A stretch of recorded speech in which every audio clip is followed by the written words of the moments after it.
So different waveguide cavity resonators are there. We have rectangular, we have circular. All the resonators have their own characteristics. So rectangular cavity, you have MNP. MNP indicates length, breadth, and height. So because of the three-dimensional structure of rectangular cavity, we have both the TE and TM modes existing, and very high value of quality factor can be obtained with a narrow bandwidth.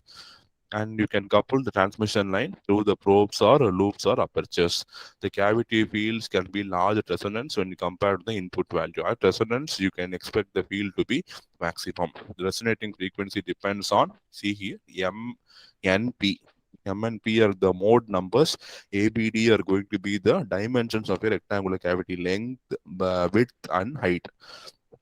So dominant mode is going to be TE 101 is going to be the dominant mode in your rectangular cavity resonators. Same way for circular cavity, I'm not going to use Cartesian coordinates. I'm going to analyze them using cylindrical coordinates. So I'll be using R, phi, and Z.